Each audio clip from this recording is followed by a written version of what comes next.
तो देखिए दोस्तों, कन्हैया कुमार पर दांव खेल दिया गया है। कन्हैया कुमार ने बड़ी स्पष्टता से उन्होंने युवाओं का मुद्दा उठाया, पलायन का मुद्दा उठाया, और जिस बात का डर तेजस्वी प्रसाद यादव को है, देखिए तेजस्वी प्रसाद यादव और कन्हैया कुमार की अदावत की कहानी कोई नई नहीं है।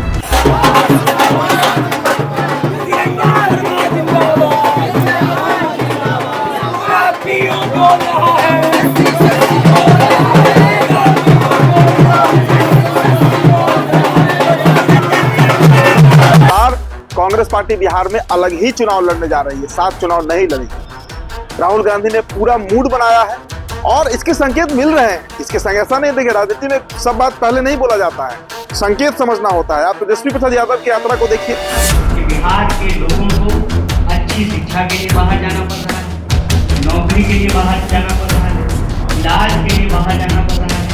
और जब हम बाहर जाते हैं, उस प्रदेश का, जिस प्रदेश में मोहनदास आए थे और जिस प्रदेश में इस बार बिहार में एक नया समीकरण गढ़ा जाए, रचा जाए, जिसमें Congress, AIMIM, BSP, Azad Samaj party जैसी जो क्षेत्रीय दल हो सकता है उसमें लेफ्ट भी चली जाए, इसकी भी चर्चा होती है। क्योंकि पंचवर्षीय योजना कहा जाता है ग्रेजुएशन के डिग्री। क्यों कहा जाता है पंचवर्षीय योजना? 3 साल का कोर्स है, 5 साल में लोगों को डिग्री मिलती है। बहुत ही रेयर कोई विश्वविद्यालय है जिसका सेशन रेगुलर है। तो ये टसन चलता है तेजस्वी प्रसाद यादव को। और देखिए लालू प्रसाद यादव को भी इस बात का डर रहता है कि अगर कोई युवा नेता तेजस्वी के सामने पनप गया तो फिर उनके सुपुत्र, उनके जो दुलरुआ बेटा है तेजस्वी प्रसाद यादव, उनकी राजनीति खतरे में आ सकती है। बड़े पैमाने पर परीक्षाओं में धांधली होता है, लूट खसोट होता है, भ्रष्टाचार के बड़े मामले उजागर होते हैं। आज भी PPSC से जुड़ा हुआ मामला, उसको लेकर बिहार के छात्र नौजवान आंदोलनरत। तो बिना नौकरी दिए हुए और बिना शिक्षा दिए, शिक्षा की हालत ये है कि आप सब जानते हैं। तो दोस्तों, कल हमने जो खबर किया था कि कन्हैया कुमार को बिहार का मुख्यमंत्री प्रोजेक्ट कर सकते हैं राहुल गांधी, उसका आज ऐलान हो गया है। औपचारिक ऐलान तो नहीं कह सकते हैं, लेकिन जिस तरीके से आज वेलकम किया गया, स्वागत किया गया कन्हैया कुमार का पटना एयरपोर्ट पर, वो दृश्य आपने देखा वीडियो के शुरुआत में। नारे लग रहे थे कि बिहार का CM कैसा हो, कन्हैया कुमार जैसा हो। जी हाँ, और ये एक नई आगाज है कांग्रेस पार्टी की बिहार राज्य में। देखिए दोस्तों, कई मुद्दों पर कन्हैया ने आज जो प्रेस वार्ता किया है उस पर चर्चा किया है। स्वास्थ्य पर बात की गई है, शिक्षा पर बात की गई है, रोजगार पर बात की गई है, पलायन पर बात की गई है। और इसके अलावा जो यात्रा शुरू होने जा रही है 16 मार्च से, यानी होली के अगले दिन, उसका भी उन्होंने काफी विस्तृत विवरण दिया है, चर्चा किया है कि बिहार में हम यात्रा करेंगे और बिहार की जनता से ये अपील करेंगे कि सबको मौका आपने दिया। 30-35 साल बीत चुके हैं, भारतीय जनता पार्टी सत्ता में है बीते 20 सालों से, नीतीश कुमार सत्ता में रहे, लालू प्रसाद यादव सत्ता में रहे। एक बार कांग्रेस पार्टी को पूर्ण बहुमत दीजिए और देखिए बिहार से पलायन रुकता है या नहीं रुकता है। चलिए दोस्तों, आपको हम वो तमाम वीडियो दिखाएंगे, लेकिन जिसकी चर्चा थी, जिसका डर था, वही हुआ है। देखिए बिहार में अगर आप गौर करिए तो तेजस्वी प्रसाद यादव हो, प्रशांत किशोर हो, या आप कन्हैया की जो एंट्री हुई है, युवाओं पर बड़ा फोकस है, युवाओं पर खूब चर्चा हो रही है, रोजगार पर बात हो रही है। और देखिए दोस्तों, ये बिहार के लिए अच्छा है, ये शुभ संकेत है। कम से कम बिहार की राजनीति जाति पाति से ऊपर उठकर आज रोजगार पर बात तो कर रही है। इसका श्रेय आप किसी को दीजिए, तेजस्वी प्रसाद यादव को दे दीजिए, किसी को दीजिए, लेकिन ये बड़ी सकारात्मक राजनीति है बिहार में कि कम से कम युवाओं पर चर्चा हो रही है। बिहार इस देश का सबसे युवा राज्य है, लेकिन सबसे अधिक पलायन भी यहीं से होता है। और यही कारण है कि इस बार चुनाव में यह मुख्य मुद्दा बना हुआ है। अब कांग्रेस पार्टी को कमान, मतलब कांग्रेस पार्टी की जो कमान है वो कन्हैया कुमार को सौंप दिया गया है। कन्हैया पटना पहुंचे, एयरपोर्ट पर स्वागत हुआ। और देखिए दोस्तों, कन्हैया कुमार ने कई मुद्दों पर चर्चा किया है। हम चाहेंगे कि पहले कन्हैया कुमार का वक्तव्य आप सुने, जो बातें वो बिहार में जो यात्रा करने जा रहे हैं उसको लेकर। कि बिहार का जो सबसे जरूरी मुद्दा है, बिहार का जो सबसे दर्दनाक पहलू है, उसके संबंध में एक पद यात्रा निकाली जाए। तो आने वाली 16 तारीख को, 16 मार्च से, जहां से गांधी जी ने चंपारण आंदोलन की शुरुआत की थी, अंग्रेजों के अन्याय के खिलाफ तो बिहार के लोगों के ऊपर जो अन्याय हो रहा है उसके खिलाफ एनएसयूआई और यूथ कांग्रेस 16 मार्च से एक पदयात्रा की शुरुआत करेगी, जो पदयात्रा बिहार के विभिन्न जिलों से होते हुए आने वाले समय में पटना में उसका कल्मिनेशन होगा। पटना तक वो यात्रा आएगी। इस यात्रा का जो सबसे प्रमुख मुद्दा है वो मुद्दा है शिक्षा का, नौकरी का और पलायन का। जैसा कि कृष्णा जी ने आपको बताया कि बिहार और बिहार के लोग पढ़ाई के लिए, दवाई के लिए, कमाई के लिए बिहार से पलायन करने को मजबूर है। अगर हम चाहते हैं कि बिहार के लोगों को उनका गौरव दोबारा प्राप्त हो, बिहार की आवाम का आत्मसम्मान अगर सुरक्षित करना है तो पलायन रोकना पड़ेगा और बिहार के लोगों को नौकरी देनी पड़ेगी। लेकिन अगर नौकरी देना चाहते हैं तो सबसे ज़रूरी ये हो जाता है कि जो भर्तियां हैं, जो खाली पद हैं, उनको भरा जाए।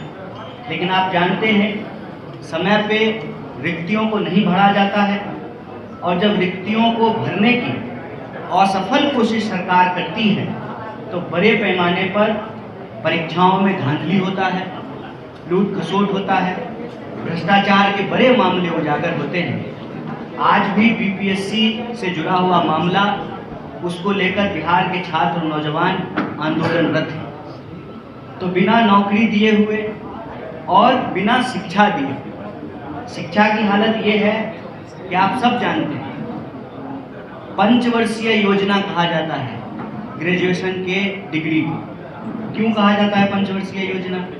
3 साल का कोर्स है, 5 साल में लोगों को डिग्री मिलती है। बहुत ही रेयर कोई विश्वविद्यालय है जिसका सेशन रेगुलर है, वक्त पे एग्जाम नहीं हो रहा है और समय पे लोगों को डिग्री नहीं मिल रही है। कॉलेज की हालत ये है कि कॉलेज में शिक्षक हैं 10 और इनरोल्ड स्टूडेंट हैं 25,000 और फीस लगातार बढ़ती जा रही है। लोगों को पढ़ना है, हर हाल में पढ़ना है। गरीब से गरीब इंसान चाहता है कि उनके बच्चे पढ़ें, उनके बच्चों को नौकरी मिले और उनका जीवन बेहतर हो जाए। लेकिन सच्चाई ये है कि बिहार के लोगों को अच्छी शिक्षा के लिए बाहर जाना पड़ रहा है, नौकरी के लिए बाहर जाना पड़ रहा है, इलाज के लिए बाहर जाना पड़ रहा है।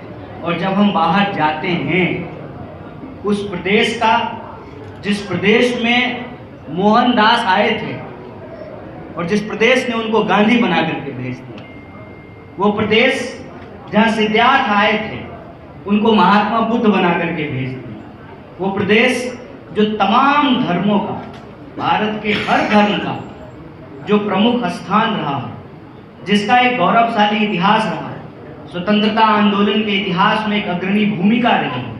और आज भी कश्मीर से लेकर के कन्याकुमारी तक इस देश को अगर कोई बना रहा है तो वो बिहार के हाथ हैं, वो बिहार के श्रमिक हैं, बिहार के मजदूर हैं, बिहार के प्रशासनिक अधिकारी हैं। बिहार के लोग देश का निर्माण कर रहे हैं, लेकिन प्रदेश में उनके लिए कोई अवसर नहीं है।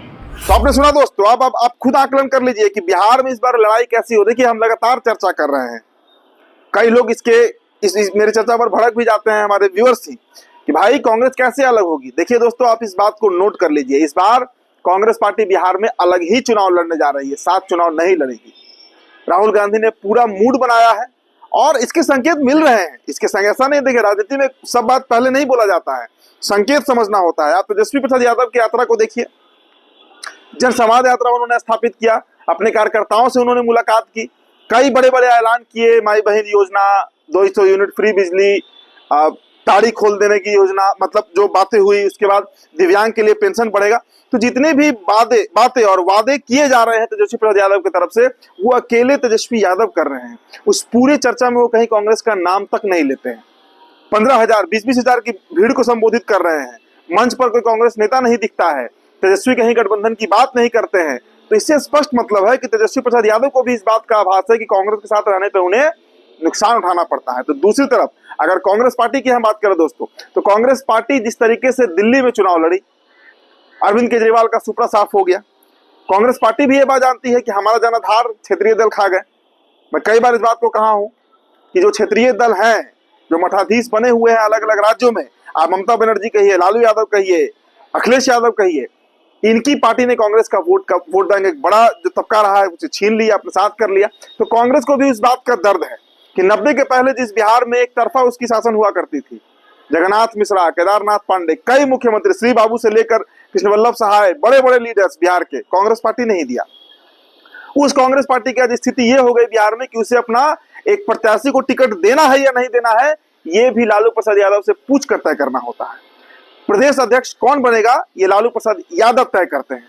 तो अब उससे बाहर कांग्रेस पार्टी निकलना चाह रही है। और देखिए, कन्हैया कुमार बड़ा उपयुक्त चेहरा है। कन्हैया कुमार जाति से भूमिहार जाति से आते हैं, लेकिन उनकी स्वीकारिता दलितों में भी है और सबसे अधिक मुसलमानों में है। और मैं बार बार कहता हूं दोस्तों कि देखिए, बीडीएम, ब्राह्मण, दलित और मुस्लिम, इस गठबंधन को कांग्रेस पार्टी साधना चाह रही है बिहार में। और इसके लिए पहले कृष्ण लवरू, आपने देखा कि कितने एग्रेसिव तरीके से वो बिहार में काम कर रहे हैं, हर जिला का यात्रा कर रहे हैं, कार्यकर्ताओं से फीडबैक ले रहे हैं। देखिए, इस बार कांग्रेस पार्टी में जो टिकट मिलेगा, जिसे भी टिकट मिलेगा, जो हम तक सूचना आती है वो आपसे हम बता रहे हैं, बड़ा नाप जोख कर जीतने वाले प्रत्याशी पर ही दाव लगाना है। इस बार किसी को भी टिकट नहीं मिलना है। और खासकर वैसे लोग जिनका पैरवी आरजेडी के जो बड़े लीडर्स हैं वो अगर करेंगे, मतलब बड़े लीडर आप समझ सकते हैं, मैं लालू प्रसाद यादव की बात कर रहा हूं, उनको तो कतई ये टिकट इस बार कांग्रेस पार्टी नहीं देने जा रही है। और खासा फोकस, आप देखिए, मैं बार बार चर्चा करता हूं, सीमांचल का जो इलाका है, कटिहार का जो इलाका है, पूर्णिया का जो इलाका है, सुपौल का जो इलाका है, किशनगंज का जो इलाका है, अररिया, फॉरबिसगंज, ये जो एक बेल्ट है पूरा, उस पर कांग्रेस पार्टी का खासा नजर बना हुआ है, क्योंकि वो मुस्लिम बाहुल इलाका है। अब देखिए, AIMIM से गठबंधन की भी बात होती है, हालांकि इसमें कितनी सच्चाई है इस पर अभी हम कुछ नहीं कह सकते हैं, हमारे पास कोई ऐसा इन्फॉर्मेशन है नहीं। लेकिन कभी कभी उड़ते हुए कोई खबर आती है हमारे पास भी दिल्ली से कि हो सकता है कि इस बार बिहार में एक नया समीकरण गढ़ा जाए, रचा जाए, जिसमें Congress, AIMIM, BSP, Azad Samaj party जैसी जो क्षेत्रीय दल है, हो सकता है उसमें लेफ्ट भी चली जाए। इसकी भी चर्चा होती है, क्योंकि लेफ्ट पार्टी भी आरजेडी से खासा नाराज है कई मुद्दों पर। तो वो जो एक नया गठबंधन बन सकता है बिहार में, उसका स्वरूप तैयार करने के लिए कन्हैया कुमार को बड़ी जिम्मेदारी राहुल गांधी ने सौंपी है। और देखिए, कल ही हमने खबर किया, बताया था आपको, अब परसों यानी 12 तारीख को दिल्ली में एक, माफ कीजिएगा, कल 11 तारीख को दिल्ली में एक मैराथन बैठक होने जा रही है। और उस बैठक में राहुल गांधी खुद मौजूद रहेंगे। और बिहार इस वक्त राहुल गांधी के नजर के ठीक सामने बैठा हुआ है, क्योंकि इस बार का चुनाव कई समीकरण तोड़ सकते हैं, कई समीकरण ध्वस्त हो सकता है और नया समीकरण गढ़ भी सकता है। तो देखिए दोस्तों, कन्हैया कुमार पर दांव खेल दिया गया है। कन्हैया कुमार ने बड़ी स्पष्टता से उन्होंने युवाओं का मुद्दा उठाया, पलायन का मुद्दा उठाया, और जिस बात का डर तेजस्वी प्रसाद यादव को है, देखिए, तेजस्वी प्रसाद यादव और कन्हैया कुमार की अदावत की कहानी कोई नई नहीं है। कई बार ऐसा देखे, कहार का जो एक सम्मेलन हुआ था बापू सभागार में, मुझे याद है, वहां पर से भी गायब थे तेजस्वी यादव, क्योंकि वहां कन्हैया पहुंच गए थे। आपको याद होगा, बेगूसराय का चुनाव लड़े थे 2019 में, वहां से तनवीर हसन को उतारा गया था आरजेडी की तरफ से, सिर्फ इसलिए ताकि कन्हैया नहीं जीत पाए, भले गिरिराज सिंह जीत जाए। तो ये टसन चलता है तेजस्वी प्रसाद यादव को। और देखिए, लालू प्रसाद यादव को भी इस बात का डर रहता है कि अगर कोई युवा नेता तेजस्वी के सामने पनप गया तो फिर उनके सुपुत्र, उनके जो दुलरुआ बेटा है तेजस्वी प्रसाद यादव, उनकी राजनीति खतरे में आ सकती है। तो युवाओं को लुभाना है और इसके लिए युवा चेहरा ही चाहिए। और युवा चेहरा ना जेडीयू में है ना बीजेपी में है, युवा चेहरा तेजस्वी है या फिर कन्हैया है, या आप इन दोनों के अलावा प्रशांत किशोर को भी गिन सकते हैं। हालांकि देखिए, वो कितना सक्सेस करेंगे ये अभी कोई नहीं जानता है, और उस पर हम कोई चर्चा भी नहीं करने आए हैं, हम कन्हैया पर बात करने आए हैं। कन्हैया कुमार कोई गुल खिला सकते हैं बिहार की राजनीति में। अगर बीडीएम, ब्राह्मण, दलित और मुस्लिम सदा, तो अब मानकर चलिए कि आरजेडी का तो खेल खराब होना तय है, लेकिन भारतीय जनता पार्टी पर भी इसका बड़ा असर देखने को मिल सकता है। क्योंकि भूमिहारों का एक तबका है जो बीजेपी से बहुत नाराज है, ब्राह्मणों का एक तबका है जो बीजेपी से नाराज है, और उसके लिए सबसे अच्छा ऑप्शन तेजस्वी प्रसाद यादव नहीं, कन्हैया कुमार ही बन सकते हैं। तो कन्हैया अब बिहार रहेंगे, बिहार के 243 जिला विधानसभा घूमेंगे, 38 जिला घूमेंगे, प्रखंड तक जाएंगे, और जनता को ये समझाने का प्रयास करेंगे कि एक बार कांग्रेस को मौका दीजिए। कांग्रेस अगर रिवाइव कर गई, और देखिए दोस्तों, कांग्रेस की जड़ें बड़े मजबूत है, थोड़ा सा पानी मिलेगा वो फिर हरा भरा हो जाएगा, ये सभी जानते हैं। तो देखिए दोस्तों क्या होता है, लेकिन कन्हैया की एंट्री से बिहार में हड़कंप कुछ लोगों में के दिल दिमाग में जरूर मच गया है। तो फिलहाल दोस्तों, इस रिपोर्ट में इतना ही। बहुत बहुत शुक्रिया।